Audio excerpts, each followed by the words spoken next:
Hello, hello, everyone. Welcome in, welcome in.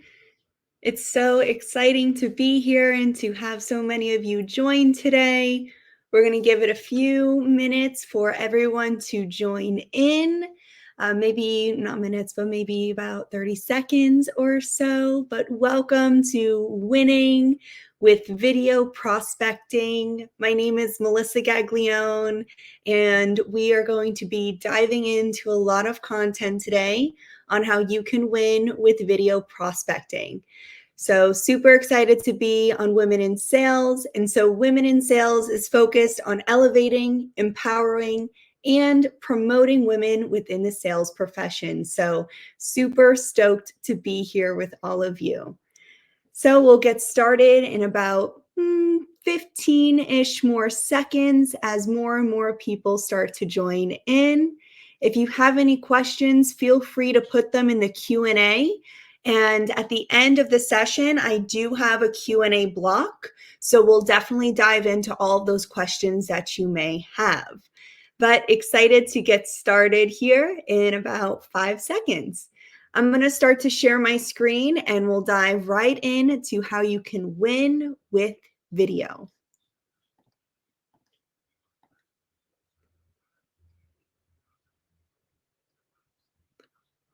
Okay, everyone. Again, if you have any questions, feel free to put it in the Q&A. Any additional questions or comments, you are welcome to put in the chat. I see we have lots of people joining from, we got in Naples, Florida, New York City, Colorado, Jersey Shore. I'm a Long Island girl, so I love the LBI.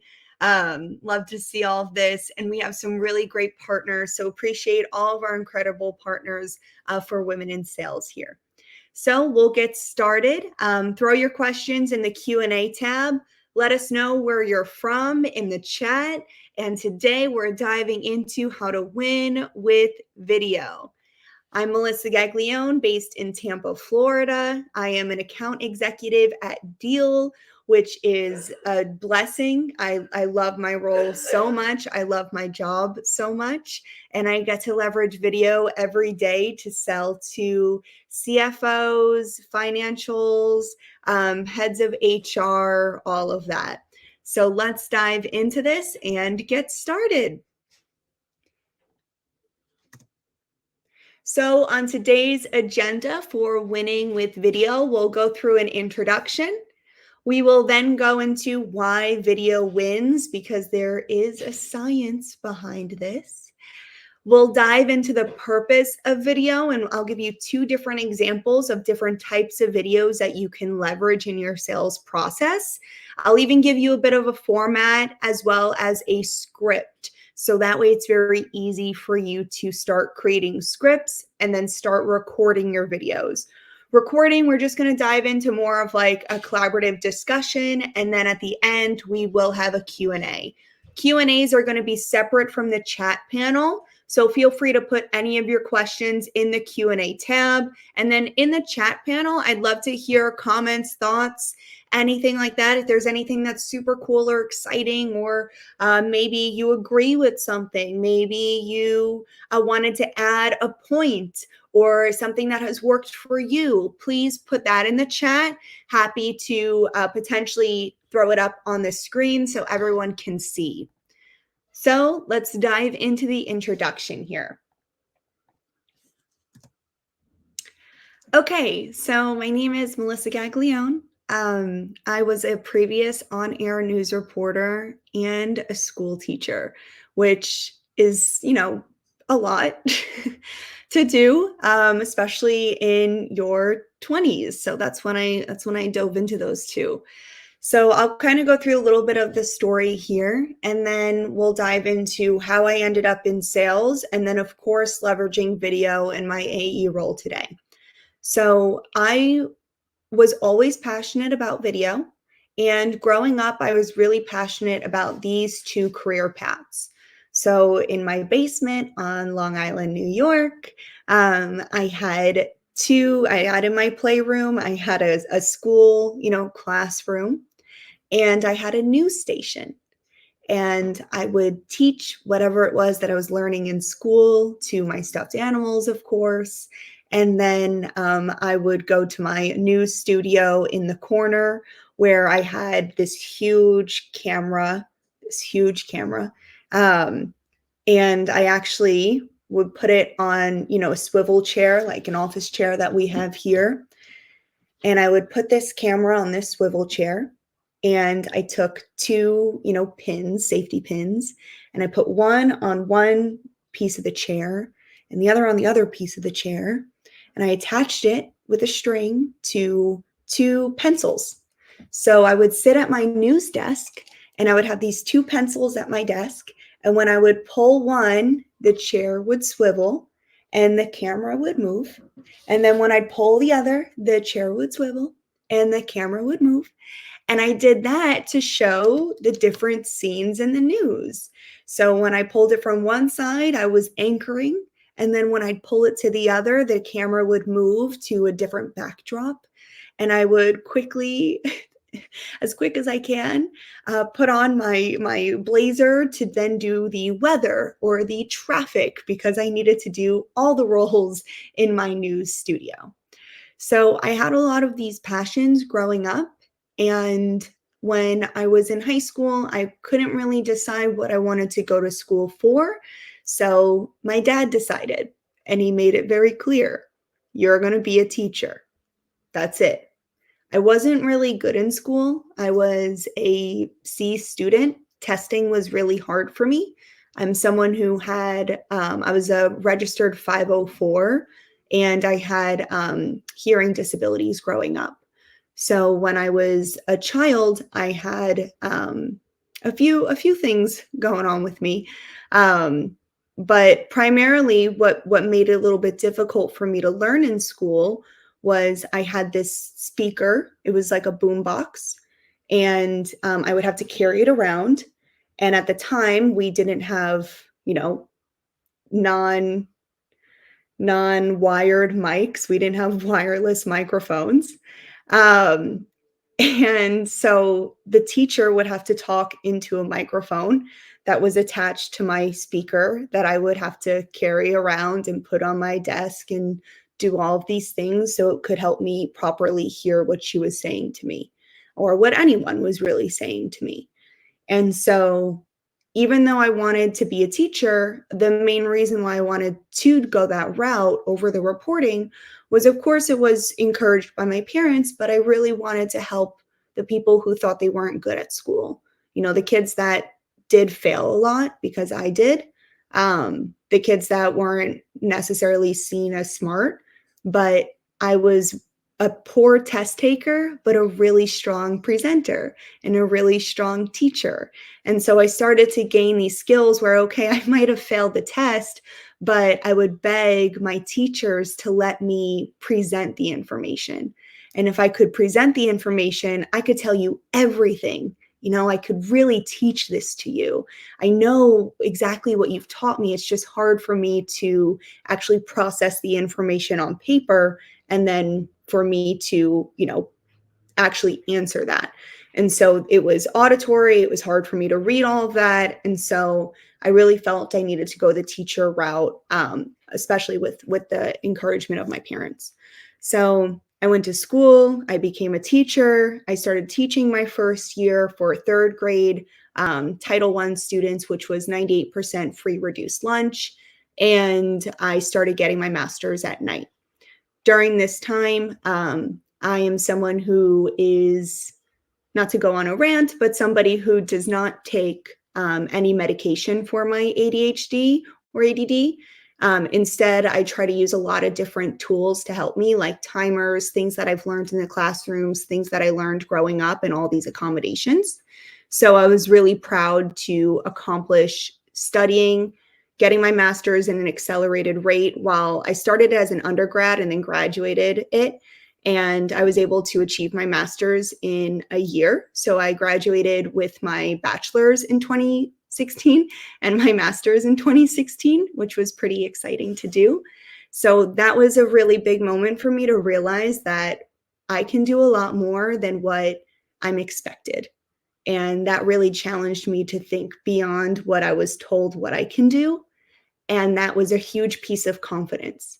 We're going to talk a lot about how knowledge is confidence. It's how I kind of live my life. Where I'm really knowledgeable in a section, I'm going to be far more confident in it. If I'm not knowledgeable, the confidence doesn't really show. And that's going to populate in video too. So I got my master's, I spent all this money, I'm in crippling debt, and I decided to change everything because I have found this new confidence. And I said, you know what? I'm going to do what I've also always wanted to do, which was to be an on-air news reporter. So I went back to school at night, added more debt, and I started studying journalism. When I started studying journalism, my passions from when I was younger kind of came back. I really loved not just being on camera, but crafting a story, editing that story, putting it together where I was essentially teaching information to someone else in short form content or in like a mini story. And that concept of being able to take information that could be complex and quite emotional as well, and put it into a short story where anyone can stop what they're doing and follow along with it, was really powerful for me and something that I loved most about being a journalist. So in order for me to be a journalist, I had to create a demo reel, which I didn't have time to because I was teaching full time and couldn't get, any internships. So what I started to do, Donnie, sorry, my doggy over there is making a little bit of noise. So what I started to do was just create this demo reel going from site to site to site in my Hyundai Elantra. I would change my clothes in my car and I would tell the next story and tell the next story and tell the next story. And I started to build a demo reel where then I landed my first role to be an on-air news reporter in Texas for a CBS station. And it was really scary to move so far away and to go completely out on my own and to make minimum wage in this crippling debt. And I did it, but it was definitely not the happiest I had ever been. But what I loved doing was telling these stories and teaching at a mass scale. So I've always been passionate about video. I've always been passionate about teaching. It's like, how do I put all this together while not being broke? So I fell into sales, not on purpose. I applied to be a corporate event producer, and instead they threw me in the sales department, and I loved it. I realized that the more I worked, the more money I made, which was a different concept for me because I was used to just working for free a lot. And I started to rebuild that confidence more. So I went through that phase of learning that knowledge is confidence. And then I went through a phase of, okay, I don't have to overexert myself in order to feed myself. So I can make money in a way that is smart and strategic with my time rather than just being on this, wheel all day long, just exhausted. So long story short, we fell into the sales role. I became an SDR. And at first, I was a big loser. I was not winning. I was not able to book meetings. I was doing all the cold calls, all the emails, all the automated sequences, and was doing what everyone was telling me to do, but it wasn't converting. So I said, screw it. I'm going to send someone a video. And I sent the COO of Kane's Furniture a raw clip video on LinkedIn of me just saying, telling him about my product, telling him about how my grandmother loves Kane's Furniture and how I've been around it for a long time. And he booked my very first SDR meeting with me. So from that moment, I said, okay, this is how I sell. I don't sell like everyone else. I'm going to do it the way I'm going to do it. And instead of me focusing on what I don't have, let me focus on what I do have. So it's a long story, but what I do have are skills that might not be, known or seen or really evaluated on a resume. So how do I put it in front of everyone and really show that I can make these skills my superpower? And that's when I really honed into video and said, I'm just going to be an expert at this. 100%. And I feel that I am. And I'm getting better with it every day, and I'm trying to use it more and more, and I hope that you all also use it. It's not scary. I promise. It's going to get easier because knowledge is confidence. And if you're knowledgeable about it, you're going to be really successful with it. So let's start to learn about winning with video. I do use it every day. And I use it every day in what I do today on purpose. And that's because when we create videos and when we read or, listen and we put it all together essentially, it's a lot easier for our brains to process this information. And so our brains are wired like this. And so 90% of our brain is processed through visual. And if you're in the chat, I'd love to hear if you agree with this. Are you also a visual learner?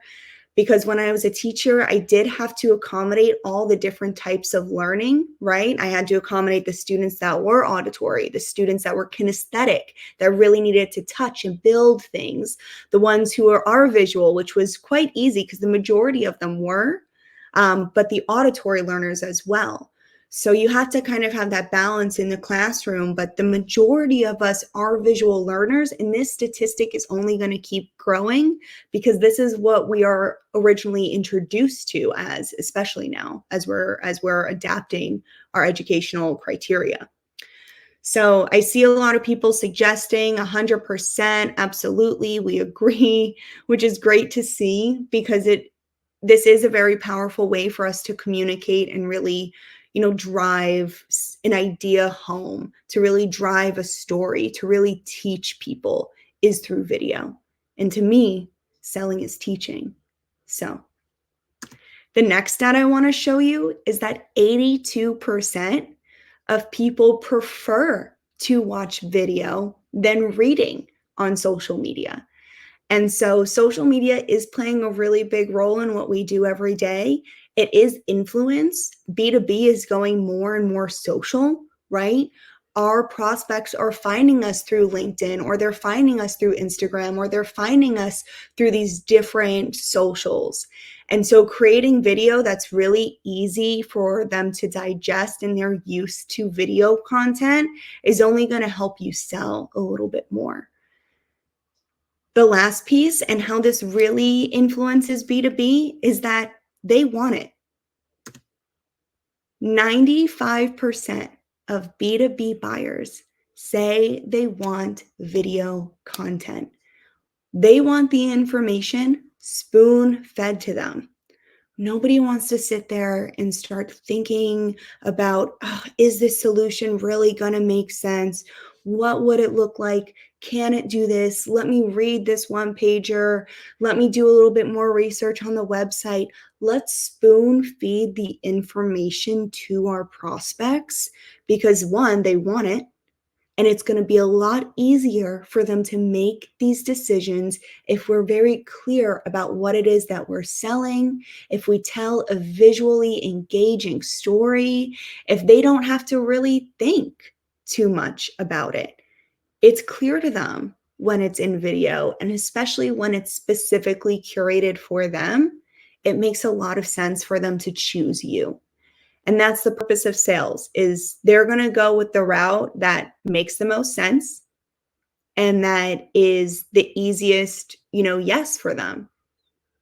So leveraging video in that process is not only going to help the information piece of it, because we make our brains make decision in two ways, right? We have it, is it logical? So does this make sense? Do the facts work? Is this solution actually going to be something that will impact and better my team? And then we have the emotional piece to it, which is, does this feel right? Do I feel confident in this? Do I really feel that this is something that my team is going to adapt to, that they're going to love, that I'm going to love? Like, they have to make that decision with both pieces of the brain. And when it comes to video, it taps into both of those. It taps into the logical and it pulls in the emotional. And it makes it, again, really easy for executives to make decisions because it's clear to them. So let's start diving into the different types of videos, how you can leverage video, because there are a few different types here. So let's go through each one. Of course, I color coded them, have to, and I did them on purpose with each color. So let's start with number 1, cold video prospecting. And we have dead opportunities. 1 and 2 are in blue. To me, these are very similar frameworks, very similar purposes, where you're trying to get a buyer who either is, maybe new to your product, or maybe they're not so new, but they're not active in an opportunity. 1 and 2 are very convincing. You're very much stating a case, and it's very evidence-based, in my opinion, when I leverage video for these 2 types of ways. For me, these are people who maybe I've never spoken to, so I need to gain credibility. I need to give them something that is going to educate them, of course, but it's also going to empower them to choose the decision to meet with me and why it's a good idea for them to spend 30 minutes with me. So in these 2 buckets, the strategy behind this is going to be more research and more evidence-based, and pitching in a way that is not, feature dumping or even value dumping, but more of a focus on them and the evidence that you have to support why they should be connecting with you. We're going to dive into a specific script for these 2 a little bit later on, but please know that these 2 are in the same bucket. 2 other examples of another way how you can leverage videos. These 2, nurture campaign and event invitations. Whew. The amount of events or the amount of people that I got to events through video was so smart. I was so proud of myself. The first time that I was an SDR, I was helping build out the cryptocurrency vertical at my company. And in order to do that, me and the AE that I was working with, who's incredible, like the most incredible AE, in my opinion, someone that I still will always try to be more like, if that makes sense. And she was like, we need to do something big. So she was like, let's do an event. And so I started working with our event marketing team, and we started building out this crypto event in San Fran, where we had the biggest names in cryptos, CTOs, CEOs, COOs from large crypto brands like Coinbase and Binance. And, FTX was supposed to come. Sam said he was going to come, but, I guess we didn't need him there anyway, now that we know what happened with FTX. But I did send out a lot of videos inviting people to this event. So how do you make it cool? How do you make it awesome? How do you invite the C-suite of these large brands to come and fly to San Francisco in the middle of a pandemic? How do you do that?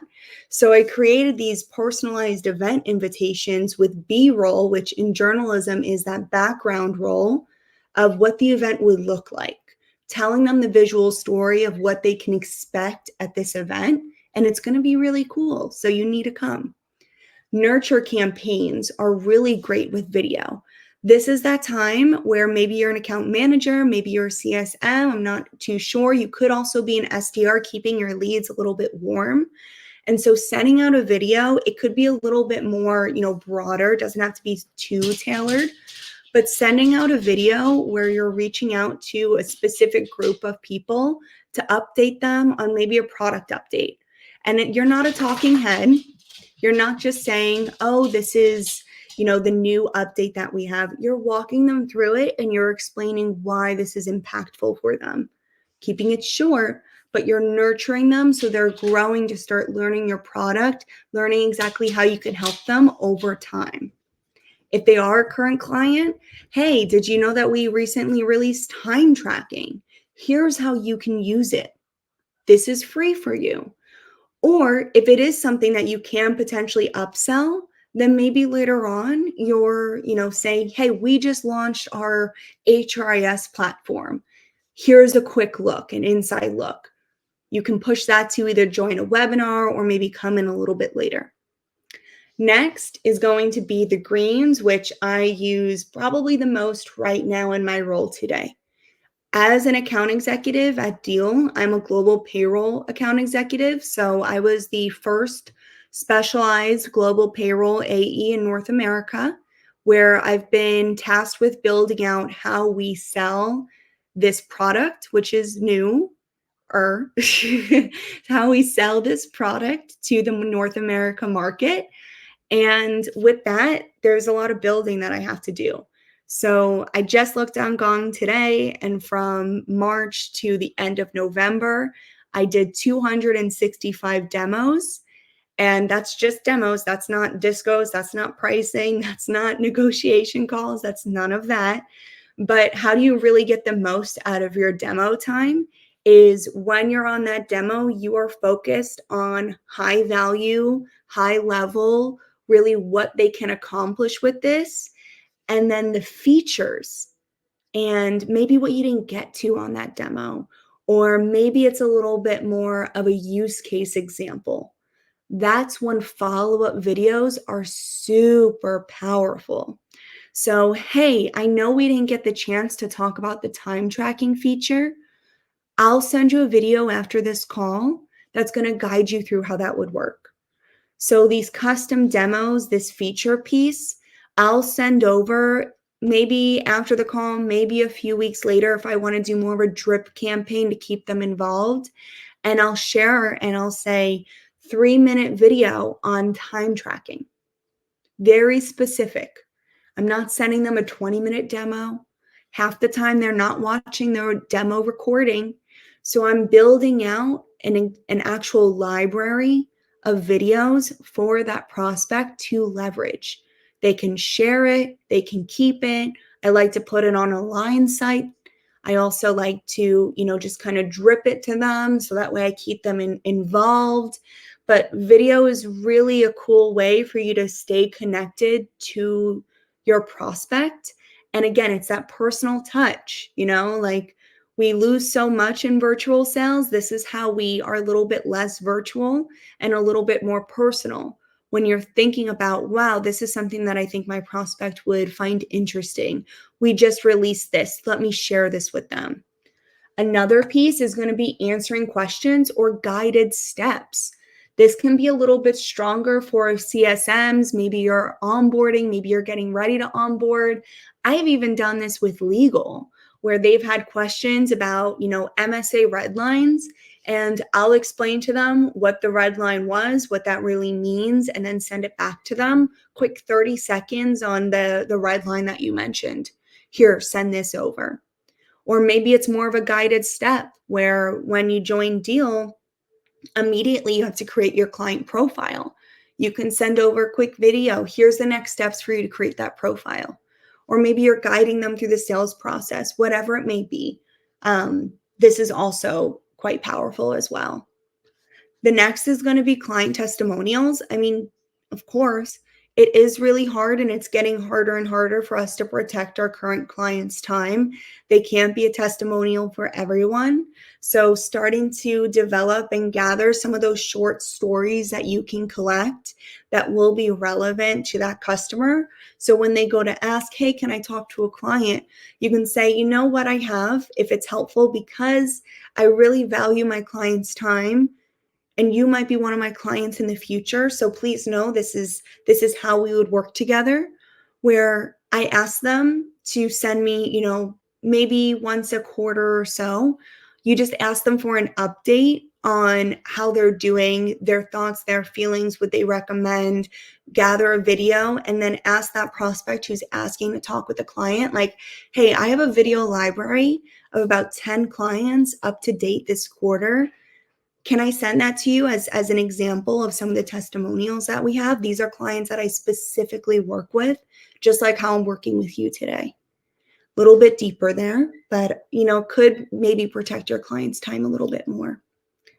The next is going to be onboarding, guided next steps, a little bit more for CSMs, OBMs, account managers there. but onboarding is a very fragile time. We need to make sure that they feel confident in it. I know at Deal, our onboarding managers are superb. They are constantly creating videos, sending videos, how to add this, how to create that. You need to update your account, whatever it may be. Just adding that to your communication with them, or even after an onboarding call, would be really helpful.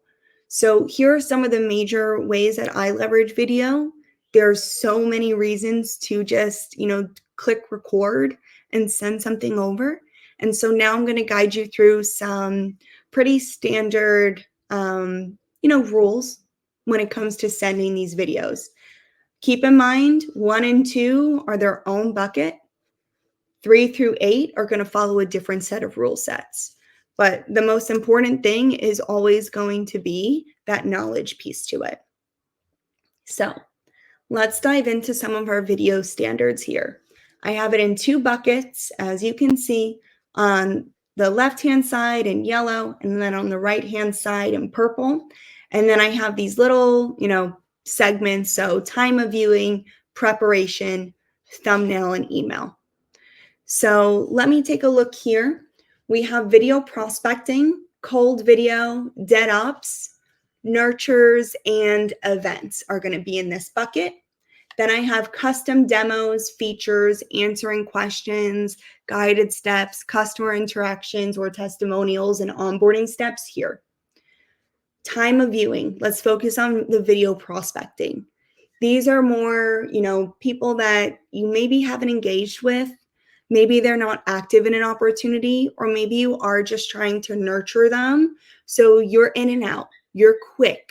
You're giving them information quickly so that way they can continue on with their day, but you're in the back of their mind. So if it does arise for them to need your solution, you're the first person that they think of. The time of viewing, when it's something cold, set up, nurture, an event, is going to be 90 seconds max.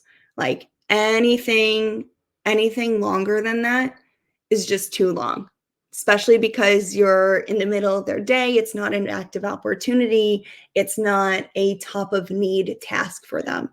So we need to make sure that it's short, it's punchy, it's educational, it's research driven, and you really have to have a lot of preparation for this.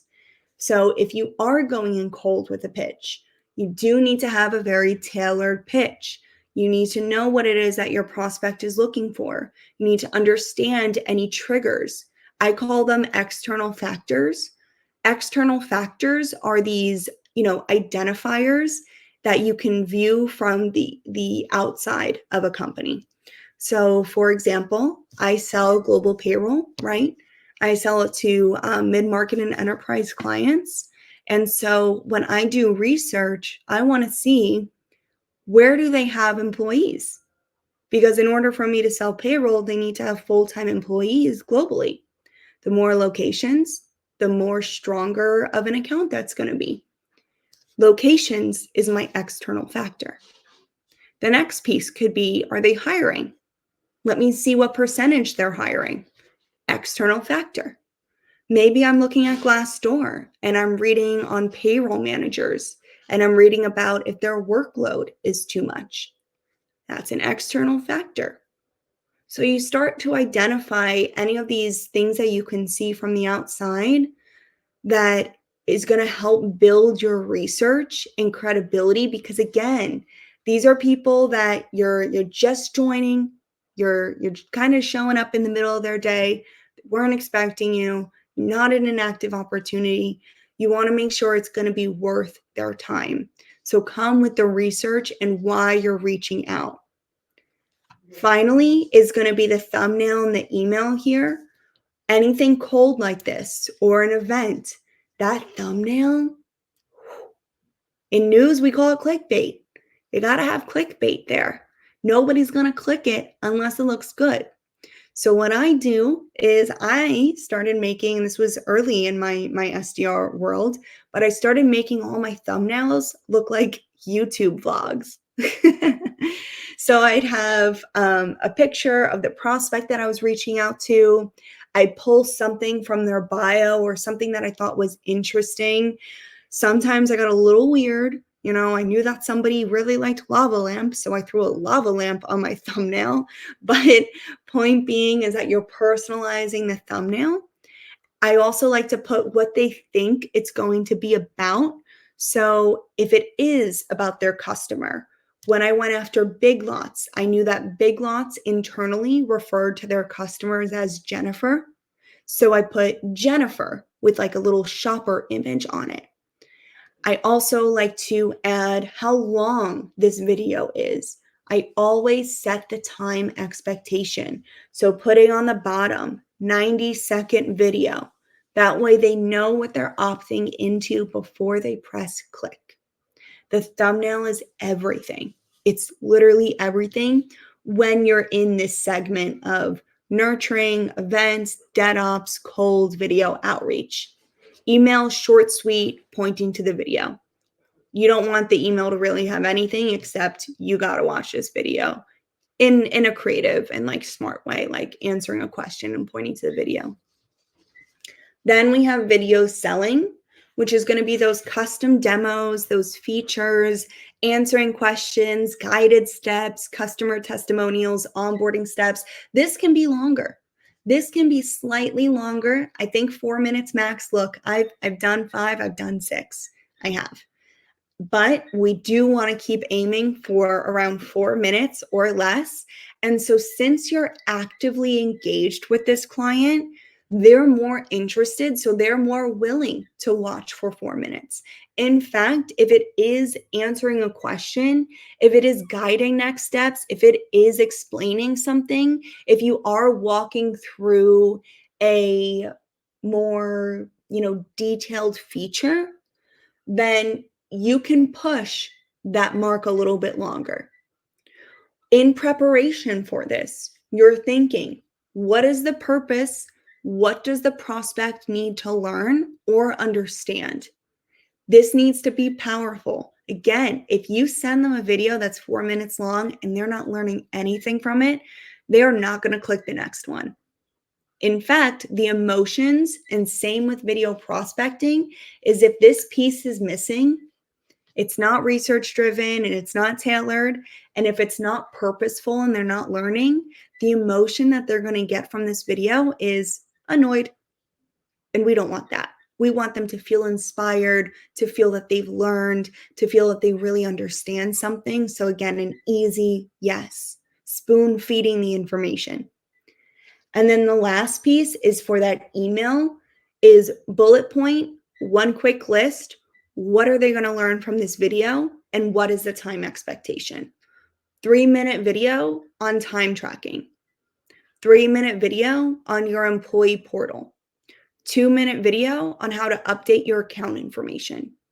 1-minute video on how, on this MSA question, or maybe a product question that you have, whatever it may be. So really what you're seeing here is if it's cold, short, sweet, to the point, research driven, you need to gain credibility.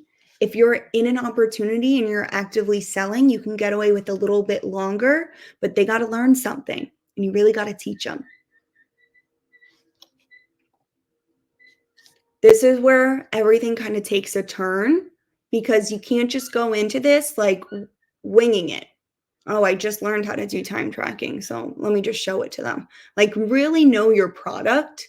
So that way, when you create these videos, they're knowledgeable, they're impactful, and they're not like, oh, and then you click here, and then you do this, and then here's that. Like really know your product because it's going to come through in your confidence. Remember I shared a little bit earlier how when I was younger, I didn't have this confidence. I didn't have this confidence growing up because I didn't feel that I really acquired that knowledge. I didn't feel that I acquired that knowledge because I was failing every test. But the second I could explain it to someone or teach someone or do some sort of presentation where I can share the information, I knew the information. And all of a sudden, the girl who was crying about taking a test was shining, sharing her knowledge. That's the confidence piece of it. And in video, like, you don't have to We want to look professional, of course, for sure, but don't let the way that you look impact if you're going to send a video to someone. Of course, look nice, sure, but you don't have to look like me. You just have to feel confident and know that what you have to say is going to be super impactful. Know that what you have to say is going to better that person that's watching it. Know that what you have to say is going to make that person feel more knowledgeable and confident about your product. That they're going to be smiling after they finish watching that video because they learned something. Knowledge is confidence really going to come through. So let's go through some of these, different scripts that you can follow. So that way it's really easy for you to press the record button. We're going to give you the blueprints. Cold video outreach. I've been doing this exact format for years. I love this format. It's also fantastic in an email, but video is for when you're doing cold like this, especially at this level of evidence. This is for your top tier. This is for your C-suite.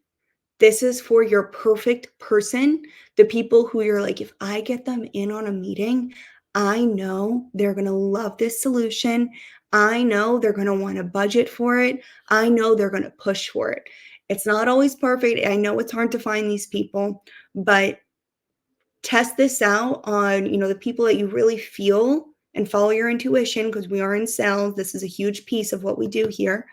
But do this practice with who you really feel would thrive leveraging your solution. So sentence 1 is going to be leading with the problem and the hypothesis. This is what I learned in journalism. The very first story that we do, or the very first thing that I say when I'm creating a story or sharing that with a large audience who's probably making breakfast or cooking dinner, and they've got screaming kids and a dog, and they're getting phone calls and all these things, right? In news, I need them to stop and listen, because what I have to say is going to impact them. So the same thing here. Immediately, you're answering the question, what is happening to the company and why should they care? It's a filled story. It's a filled sentence. And it can be tough to answer, but if you go back to those external factors that I spoke about, so what is happening to this company that I'm selling global payroll to? Hey, John, I noticed that you've expanded your global operations in China. How do you anticipate to pay your employees in China? Or, have you established in China? Or have you been able to identify a payroll provider where you can pay them in USD? These are some of the questions that you would kind of lead with. And then why should they care? Reason why you should care is because if you choose the wrong provider, you may not be in compliance. So what is happening to the company and why should they care? Sentence 2 is why should that specific person care? This is a very tailored outreach. This is tier 1, top prospects, your favorite people. Video is really powerful. So let's make sure that we really point out that why that person should care about it. What evidence or reason do you believe that this person cares about that problem? And that's going beyond their title. Have you read on their LinkedIn that in the past they've influenced other technology or spearheaded initiatives? What are those examples? Have they actually leveraged your product before and now they're at a different company? Have they spoken on a podcast saying that they're actively, looking to grow globally? Whatever it may be, you're trying to find a reason as to why you're reaching out to that person. And all you're doing is just, finding the company you want to go after, the ones that have some sort of pain that you were able to identify. You're finding the person who would probably fix it. And then you're going to explain to them what would happen if they solve this problem or what would happen if they don't. That last piece is going to be the solution. So how can you help? All of this is in 90 seconds. Each one of these is just one sentence. So I encourage you to practice a little bit and just try not to overcomplicate it, Like, what is the problem? Let me write it out. Why should this person care about it? Let me write it out. Well, what would happen if they went with a payroll provider that wasn't in compliance in China? Well, it's a pretty bad lawsuit, that's for sure. Have they seen what happened with Uber? And then how does my solution help that? Well, they don't need to hire a local payroll provider in China that maybe has language barriers and time issues. Instead, they can just hire a deal. We can manage their payroll for them in China, and they can just communicate with us because we're their payroll provider. So you can kind of tell that story a little bit more. The next piece is going to be the other sections. So, features, video selling. This is really more deal progression script writing. Easier, in my opinion. Longer content. You are engaged with the buyer. Now you're trying to win them, right? So, sentence one, what is the purpose of the video? This goes back to a little bit of teaching. When I would teach every lesson, what is the objective? What is it that my students are going to learn today? That way they feel purposeful when they're answering certain questions or when they're working on a certain assignment, right? You need to add purpose. If the prospect understands the purpose of what it is that they're going to be learning from this video right up front, then they're going to follow through to the end. So in this video, I'm going to walk you through X so you can do Y. After you state that purpose, sentence two is how does this relate to the challenge that they are trying to solve? Going back to the reason why they're here in the first place. Since you're currently experiencing X challenge, this will help you accomplish Y. And then the last piece is showing and telling. And this is where that knowledge comes in. That's going to really, make your confidence higher. You're going to walk them through that feature. You're going to walk them through that product. You're going to walk them through that problem or maybe that question in that MSA. You're going to really show and tell them. And you're not just saying, oh, click here to do, this. You're explaining the story behind it. So I'll even bring in other people's names. If I know their payroll manager's name is Jan, I'm saying, so what Jan will do when she's paying her employees in Germany is instead of going back to her Excel sheet with what she's doing today, she's actually going to go and click review and report and pull up all the analytics that are going to populate here. And you're showing them, you're telling them that story. Again, that tip, that title is so critical because just like how you need that thumbnail when it's cold, you still need to get these people to click it. So 3-minute tutorial on time tracking for your company. Easy for them to send it to someone else. Easy for anyone on their team to learn about it instead of them watching, a 60-minute demo trying to get that answer.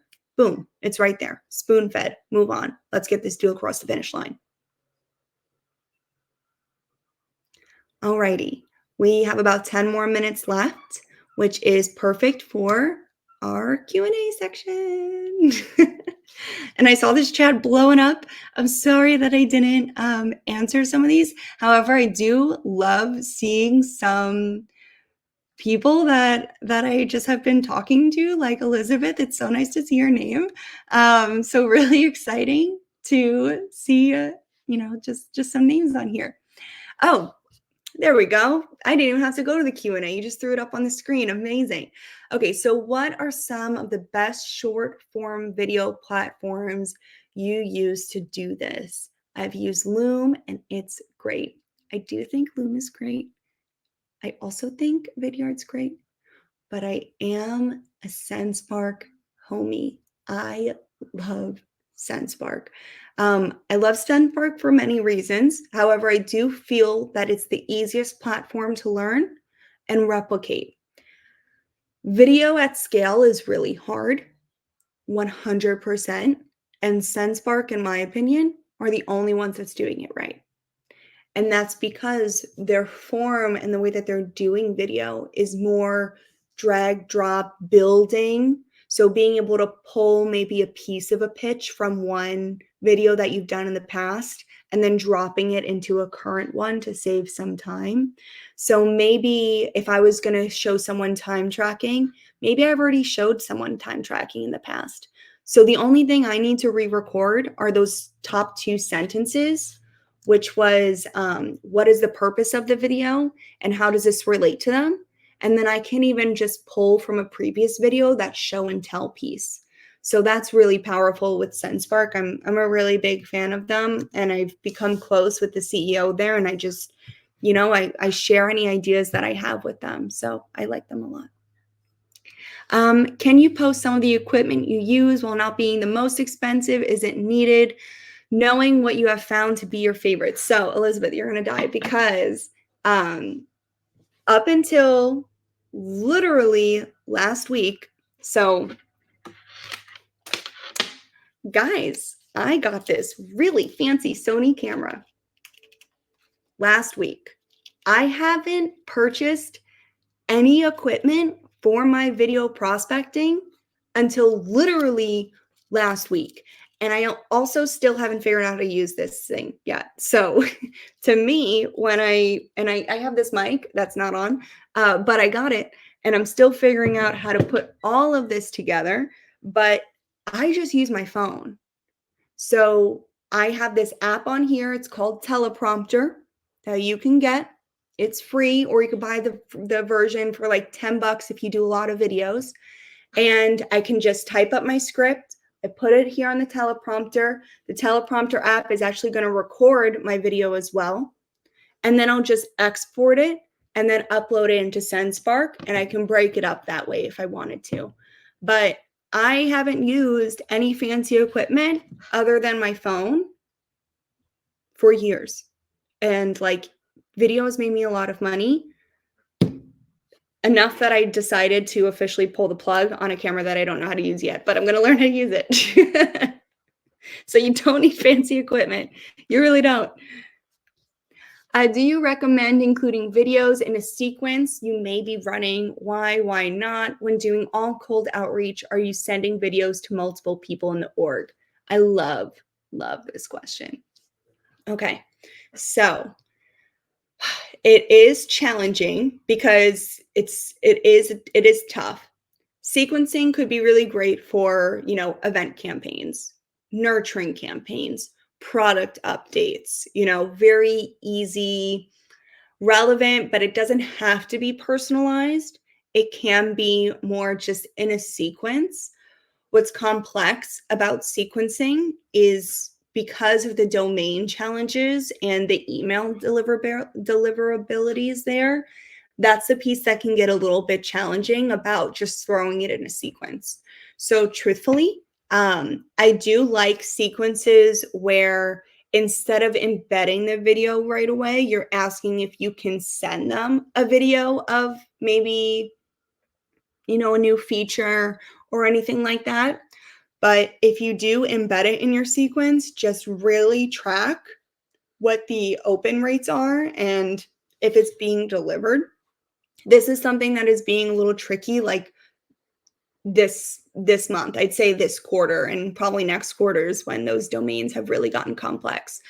Wait, I didn't finish answering the question. There's another piece to it. Okay. And then when you're doing all cold outreach, are you sending videos to multiple people in the org? Yes. Okay. This can be fun. This can be really, really fun. So if I'm going after a VP, C-suite, that perfect person, super tailored, tight, evident, research-driven, that script that I showed you, that's going to them. However, if you want to get some, people that are maybe experiencing that pain. So for me, it's payroll managers that tend to experience that pain. Then for them, I can just send the same video.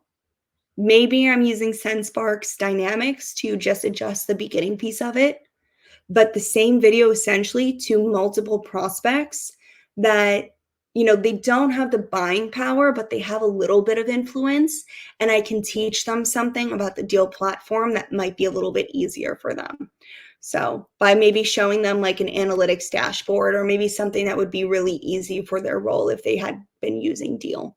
That's something you can really kind of scatter and like share a little bit more across mass. So it is a balanced and a complex question there. I hope that answered those two pieces to it when it comes to sequencing and individuals and everything like that.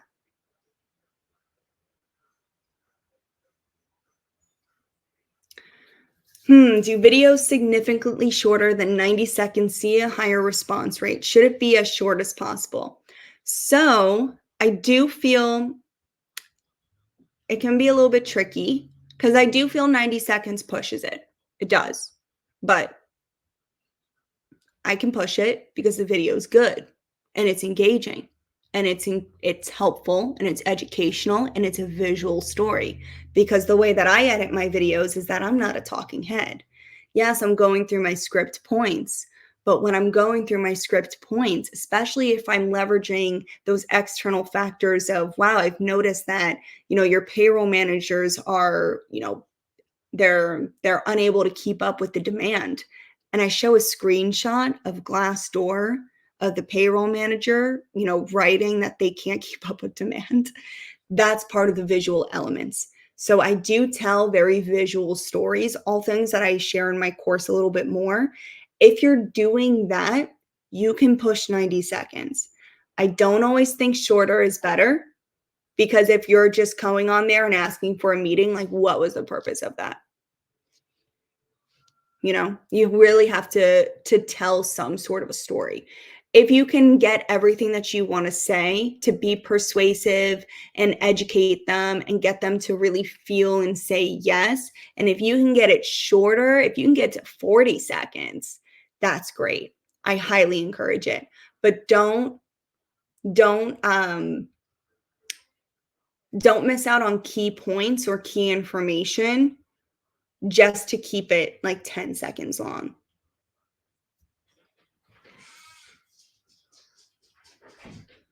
How much time do you usually allot to your research to create the script before creating a cold video outreach? True. It takes time. Like, let's be real. It totally does. But once you start to learn these external factors and you know where you're going, the story ends up being the same, a little bit different for each company. You're essentially identifying, okay, these are the three problems that my company solves for. Out of these three problems, this problem specifically, I know that I can go to Glassdoor, LinkedIn, and Crunchbase to gather very, you know, strong pieces of evidence, right? You start to learn what problems you solve for and what it looks like for that company. So to me, this process gets faster and faster and faster. If you're looking for the problem of, hey, they don't have enough payroll managers, then I'm going to Glassdoor. Or if I'm looking for a problem of, okay, they're not in compliance, then I'm looking to see in what locations do they have entities established and are they tier 3, which are like really challenging locations like Italy and France to remain compliant in. Maybe I'm leveraging that. That's a little bit more of an external factor for me. So, in the beginning, I encourage you to really take the time to understand the problems that you solve for and where you seek that information externally for a company that can help you prove your point of that problem. Once you have that down, it's the same script. You're just inputting the new evidence, the new Glassdoor review, the new LinkedIn screenshot, the new growth percentage, and you're telling the same story over and over again. And so, truthfully, it should take you 15 minutes to do that research because you just know. And I'm going to be honest with my ADD that I've told you about, I use a timer for everything, especially in this research phase because I'll get sucked in and then all my time goes away. So set it. I have it set for 20, but you could set it for 15 minutes, press go, and that's it. Whatever you can find in 15 minutes, that's it. That's all you get. You got to move on after that. And if you can't find anything in 15 minutes, then maybe it's not a target account. Maybe they don't need you. Maybe you should look at something else.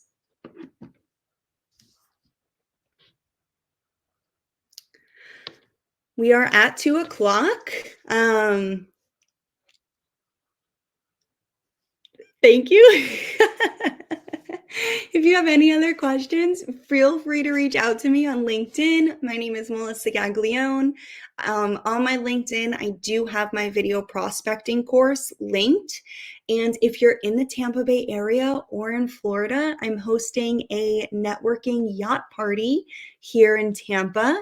It is going to be great. It's all sales. It's called Sales and Sales. So come through to the event. I'm selling tickets. It's not from profit, just trying to cover my overhead there. And it's going to be a really wonderful time to bring the Tampa Bay community together. So hope to see you all there if you're in town.